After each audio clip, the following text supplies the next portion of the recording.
Halo Sobat Film, gimana kabarnya? Kali ini kita akan membahas alur cerita film yang bertema Yakuza atau gangster.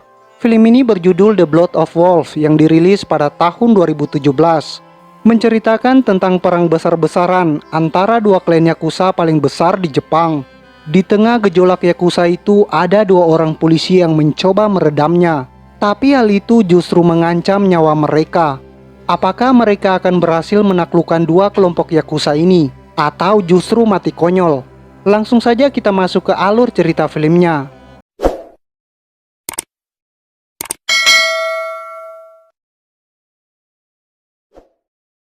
Scene dimulai dengan adegan yang cukup brutal sekaligus menjijikan. Seorang anak muda yang malang dipaksa makan babi, lalu dipotong kelingkingnya oleh Bang Saki. Anak muda itu tampaknya terlibat dalam pencurian uang. Ini terjadi di sebuah perusahaan keuangan bernama Wuyung Keje. Saki pun mendengar pengakuan anak muda itu, bahwa dialah satu-satunya orang yang mencuri. Kemudian kita diperlihatkan permusuhan sengit antara klan Yakuza yang semakin panas. Permusuhan ini juga memakan banyak sekali korban jiwa dan berlangsung selama belasan tahun. Di kantor polisi kita diperlihatkan dengan dua karakter utama kita. Ada polisi muda yang sering dijadikan kacung. Dia bernama Shuichi Hyoka. Sementara polisi senior yang terlihat sangar ini bernama Sogo Ogami. Mereka berdua sedang menyelidiki kasus orang hilang yang ternyata adalah anak muda yang disiksa tadi. Shuichi si anak bawang ini kerap diperlakukan seperti kacung oleh Sogo. Tapi Pak Keje menguatkan Shuichi agar dia bertahan. Karena walaupun kelakuannya seperti singa lapar, Sogo adalah polisi yang hebat. Hari itu Shuichi ingin membuktikan kalau dirinya layak jadi polisi kriminal. Sogo pun mengajaknya ke tempat judi. Sogo menyuruh Shuichi menantang gelut salah satu pengunjung. Shuichi pun memberanikan diri. Dia menantang pengunjung yang tubuhnya paling gempal.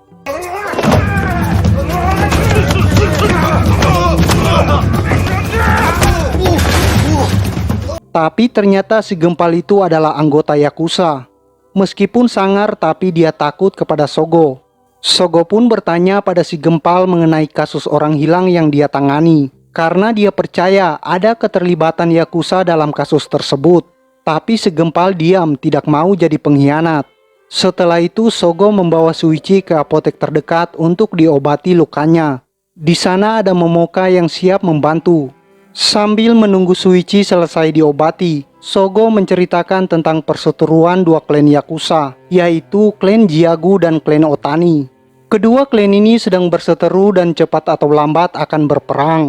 Keduanya juga dicurigai memiliki keterlibatan dengan Wuyung Keje, yang merupakan pinjol ilegal. Kemudian Sogo mengatakan kalau dia akan meringkus dua klan tersebut sebelum perang terjadi.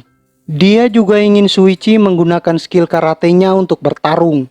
Sogo kecewa karena Shuichi tidak punya nyali untuk melawan. Kemudian sepulangnya ke kantor, Sogo dan polisi lainnya mempersiapkan rencana. Mereka akan mengalahkan para Yakuza itu dengan memanfaatkan kasus orang hilang yang sedang dia selidiki. Suatu malam ada anggota klan Otani yang bernama Kyoji dan bawahannya. Mereka memprovokasi dua anggota Jiagu yang sedang berdiri di depan sebuah gedung. Kyoji mengklaim bahwa gedung itu adalah milik klan Otani. Kedua belah pihak pun adu bacot.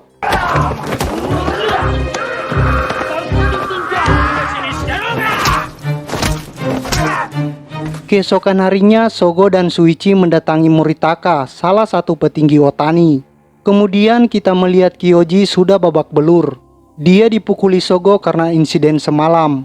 Maksud kedatangan Sogo ke sana untuk membantu Otani menghimpun kekuatan. Ini karena ketua mereka sedang dipenjara. Tentu saja ini hanya akal-akalan Sogo. Tak butuh waktu lama Moritaka memberi sebuah amplop kepada Sogo. Shuichi pun heran melihat kelakuan seniornya yang menerima sogokan dari Yakuza itu. Malamnya Moritaka mengajak Sogo dan Shuichi minum-minum jahe sambiloto di sebuah kedai remang-remang. Tak disangka mereka kedatangan klan Jaigu, termasuk para petingginya Suneo, Takeshi, Bang Saki, dan cecunguk mereka lainnya. Moritaka berupaya untuk tetap tenang dan tidak terprovokasi oleh bacotan Suneo. Meskipun sempat adu bacot, malam itu tidak berakhir dengan baku hantam. Sepulangnya dari rumah remang-remang, Shuichi menuliskan semua kegiatannya di buku catatan. Setelah itu dia pergi untuk makan ramen. Malam itu kebetulan dia bertemu lagi dengan Momoka. Mereka pun berbahasa-basi ria. Momoka menyarankan agar Shuichi berhenti kerja dengan Sogo, karena orang itu sangat berbahaya. Keesokan harinya, Sogo dan Shuichi melanjutkan investigasi orang hilang. Mereka mengunjungi toko obat kuat milik nenek-nenek. Shuichi kali ini melihat sisi ramah dari Sogo. Sogo bahkan menolak untuk mengambil uang kembalian dari si nenek. Pencarian dilanjutkan ke tempat pijat plus-plus. Di sini sering menjadi tempat bertukar informasi gosip-gosip bawah tanah. Tapi kali ini Sogo tidak mendapatkan jawaban yang pasti. Kemudian Sogo dan Shuichi pergi ke tempat salah satu aliansi Jaigu di kota Hiroshima. Di sana sedang ada kekacauan. Yoko membawa shotgun hendak menembak suaminya Genji. Dia mengira suaminya selingkuh. Sogo pun langsung menenangkan Yoko dan menyuruhnya pulang. Setelah itu Sogo menerima beberapa informasi penting tentang kasus orang hilang. Kemungkinan besar dilakukan oleh klan Jaigu. Pencarian dilanjutkan ke aliansi Jaigu lainnya. Tapi Sogo dan Shuichi ditolak mentah-mentah. Akhirnya Sogo menggunakan akalnya yang cerdik untuk menerobos. Dia membakar area belakang gedung agar orang-orang keluar, dan dia bisa menyelinap ke dalam. Sogo menyuruh Shuichi untuk mencuri rekaman CCTV. Shuichi awalnya bingung. Sogo pun meyakinkannya dengan memukul mukanya. Tapi tangan Shuichi refleks menghajar Sogo hingga pingsan. Dia pun terkejut melihat kekuatannya sendiri. Selain itu, Shuichi juga akhirnya menemukan rekaman CCTV gedung itu. Rekaman itu pun ditonton bersama di kantor polisi. Mereka akhirnya menemukan petunjuk yang lebih jelas. Tapi Shuichi tampak tidak senang. Dia memberitahu Sogo kalau tindakannya itu ilegal. Sogo sama sekali tidak menghiraukan pendapat Shuichi. Dia akan melakukan apapun demi menyelesaikan misi besar. Suatu malam anggota Jiagu lagi minum jamu Sambiloto di warung. Tidak hanya itu, mereka juga meminta dilayani oleh Mami. Takashi, salah satu anggota Otani, merasa cemburu. Dia merasa disukai oleh Mami.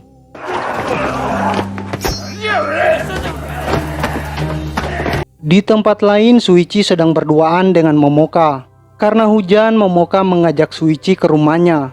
Di sana Shuichi tahu kalau Momoka adalah seorang janda. Tapi sepertinya belum resmi bercerai. Tapi yang jelas suaminya punya segudang masalah. Malam itu Momoka ingin Shuichi menginap. Karena grogi, Shuichi salah tingkah. Dia bilang mau pergi sebentar membeli jamu di luar. Di luar Shuichi mendengar suara tembakan. Tak lama setelah itu ada seorang anggota Otani berlari. Tanpa banyak berpikir Shuichi langsung meringkusnya. Tapi hal itu justru membuat Sogo marah. Dia dan klan Otani sedang bekerja sama. Tapi Shuichi malah menyulut api. Sogo menjelaskan kalau anggota Otani itu ingin balas dendam karena Takashi baru saja dibunuh oleh orang-orang Jaigu. Setelah itu Sogo langsung mendatangi markas Jaigu. Dia memperingatkan mereka yang berbuat seenaknya. Besoknya Sogo pergi mengunjungi Kenji, bos Otani yang masih berada di penjara. Sogo meyakinkan Kenji bahwa dia akan membantu mereka menyingkirkan klan Jaigu. Selain itu, Sogo memujuk Moritaka untuk tidak memulai perang terlebih dahulu. Moritaka hanya memberi waktu 3 hari untuk Sogo menyelesaikan masalah perselisihan itu. Kalau tidak, klan Otani akan tetap menyerang Jaigu. Kemudian keesokan harinya Shuichi pergi ke markas besar polisi Hiroshima. Dia melaporkan tingkah laku Sogo yang kelewat batas. Ternyata selama ini Shuichi memang ditanam untuk mengawasi gerak-gerik Sogo. Para atasan ingin menggali masa lalu Sogo yang kelam. Mereka sengaja tidak langsung menghukumnya karena ingin tahu akar permasalahannya terlebih dahulu. Setelah kematian Takashi, Sogo pun langsung bertindak. Dia menyuruh Mami yang masih bersedih atas kematian Takashi untuk menjebak pembunuhnya, yaitu Tukimun. Sogo menyiksanya sampai mendapatkan jawaban. Shuichi mau tak mau harus membantu Sogo. Malam itu Tukimun mengatakan kalau Jaigu memang menculik anak muda itu dan menyiksanya. Dia tidak tahu keberadaannya, tapi sepertinya anak muda itu sudah mati. Kemudian Sogo pergi ke kandang babi tempat anak muda itu disiksa. berkat informasi dari Tukimun. Suka tidak suka Shuichi harus mengikuti Sogo. Dia sebenarnya sudah tidak tahan dengan kelakuan seniornya itu. Di sana Sogo mencurigai seorang petugas peternakan yang tampaknya bermitra dengan klan Jaigu. Petugas peternakan itu pun dibawa ke kantor polisi. Ternyata dia memang sudah lama berada di lingkungan Yakuza. Sogo mulai kesal karena petugas peternakan itu tidak mau bicara jujur. Dia pun langsung membabi buta. Dia juga mengeluarkan Shuichi dari ruangan interogasi demi mendapatkan jawaban. Sogo pun menyiksa petugas peternakan itu. Sementara itu di luar ruangan Shuichi hendak melaporkan tindakan Sogo yang kelewatan itu ke markas besar. Tapi rekan-rekan yang lain tidak setuju karena itu akan merugikan semua orang di sini. Sogo tetap menyiksa petugas peternakan itu. Shuichi yang terus memaksa akan melapor pun langsung terdiam ketika Sogo berhasil mendapatkan petunjuk dari petugas peternakan itu. Dia diberitahu letak jasad anak muda yang hilang itu. Malamnya Sogo dan Shuichi minum sambiloto di kedai remang-remang milik Mami. Tiba-tiba Genji datang dan mengatakan kalau ada seorang wartawan. Dia sedang menyelidiki kasus pembunuhan anggota Yakuza 14 tahun lalu. Kabarnya itu melibatkan Sogo. Setelah mendengar itu, Shuichi pun melaporkannya ke atasannya. Tapi mereka ingin Shuichi menemukan bukti fisik keterlibatan Sogo di kasus 14 tahun lalu. Ini agar bisa menghukumnya. Keesokan harinya, rombongan polisi termasuk Sogo dan Shuichi berlayar ke sebuah pulau tak berpenghuni. Di sanalah mereka akhirnya menemukan jasad anak muda yang hilang itu. Di waktu yang sama, seorang wartawan bernama Takafumi mendatangi atasan Sogo. Dia memberitahu bahwa dia mencurigai keterlibatan Sogo pada kasus pembunuhan 14 tahun lalu. Hal itu pun membuat Sogo diberhentikan dari kasus itu. Dia akan diselidiki lebih lanjut oleh kepolisian.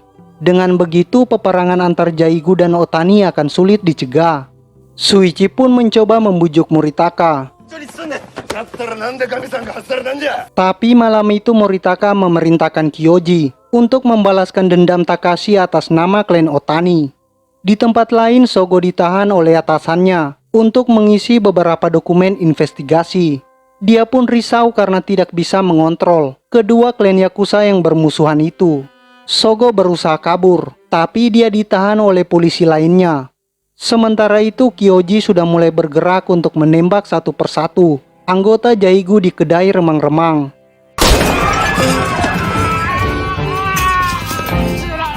Keesokan harinya di rumah sakit, Sogo dan Shuichi datang untuk menenangkan Tsuneo, petinggi klan Jaigu. Ini agar tidak gegabah untuk memulai peperangan. Lagi pula Yoshihara yang kena tembak Kyoji pun masih hidup. Tsuneo bilang dia akan mendengarkannya kalau Sogo mau menghabisi Moritaka atau memintanya pensiun. Tapi Moritaka menolak mentah-mentah.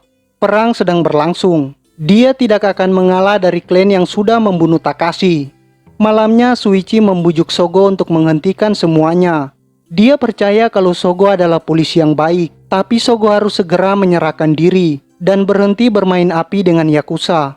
Shuichi merasa peduli terhadap nyawa orang tua itu. Sayangnya Sogo bukan tipe orang yang mudah menyerah. Suatu hari kepolisian mulai bertindak dengan menangkap para cecunguk Jaigu, mulai dari Segempal hingga para petinggi dengan tuduhan pembunuhan. Sementara itu Sogo tiba-tiba bisa menghilang. Shuichi curiga kalau seniornya itu diculik karena sudah 5 hari batang hidungnya tidak kelihatan. Shuichi juga marah kepada atasannya di markas besar yang sepertinya membocorkan laporannya kepada wartawan. Shuichi juga menanyakan keberadaan Sogo kepada Genji, tapi Genji tidak tahu menahu soal itu. Dia ingin membantu, sayangnya tidak punya informasi apapun. Di situ Genji juga mencoba meluruskan pandangan Shuichi terhadap Sogo. Sogo terlibat dengan Yakuza bukan untuk mencari keuntungan, melainkan ingin ditakuti oleh mereka. Ini agar kelak bisa menghancurkan para Yakuza. Hari itu Shuichi juga menerima buku harian Sogo yang dititipkan kepada Mami. Ternyata selama belasan tahun Sogo sudah menyelidiki para Yakuza dan para petinggi kepolisian yang korup. Selain itu, Mami juga mengatakan kalau pembunuhan yang terjadi 14 tahun lalu adalah ulahnya, bukan Sogo. Mami mengatakan kalau dia membunuh untuk balas dendam atas kematian suaminya yang ditusuk di jalan. Kala itu Mami sedang hamil. Sogo tidak tega membiarkan perempuan itu melahirkan di penjara. Oleh karena itu, Sogo yang akhirnya bertanggung jawab atas pembunuhan tersebut. Keesokan harinya, Shuichi dikabari bahwa Sogo telah mati. Mayatnya ditemukan di danau. Shuichi pun terpukul setelah melihat mayat Sogo dengan mata kepalanya sendiri. Selain itu, kepolisian menutup kasus itu sebagai kasus overdosis. Padahal jelas-jelas ada luka tusuk di perutnya dan ada babi ditemukan di tubuhnya. Shuichi yang tidak terima dengan hasil investigasi pun bertindak sendiri. Shuichi pergi ke kandang babi untuk mencari bukti kalau Sogo dibunuh dan bukan bunuh diri. Dia yakin betul kalau Sogo disiksa dan dibunuh di kandang babi itu. Sama seperti anak muda yang hilang waktu itu. Di sana Shuichi menemukan pematik emas milik Sogo. Dia pun murka dan petugas peternakan pun menjadi samsak untuk membalaskan dendam Sogo. Shuichi bekerja sama dengan Genji dan Moritaka untuk menghancurkan Jiagu. Mereka datang ke pesta yang diadakan oleh Suneo dan gengnya. Saat pesta berlangsung, Moritaka dan anak buahnya masuk untuk menyerang. Orang-orang pun ketakutan ketika mendengar suara tembakan di pesta itu. Sementara itu, Moritaka langsung mencari keberadaan Suneo. Tapi sebenarnya Shuichi tidak hanya ingin menjebak Jaigu. Dia juga ingin menangkap Moritaka agar masalah Yakuza bisa selesai. Shuichi pun membawa polisi ke tempat pesta itu lalu menangkap Moritaka. Setelah hari itu, Shuichi menyerahkan buku catatan Sogo kepada atasannya di markas besar. Tapi Shuichi juga menambahkan laporan kejahatan yang juga dilakukan oleh atasannya itu. Tidak hanya itu, Shuichi juga menolak untuk kembali ke markas besar. Dia ingin tetap bertugas di kantornya yang sekarang.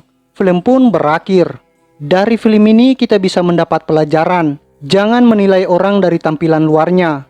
Para pencuri uang rakyat berpenampilan dan berbicara seperti malaikat. Dan yang berikut, dalam badan kepolisian banyak sekali korup.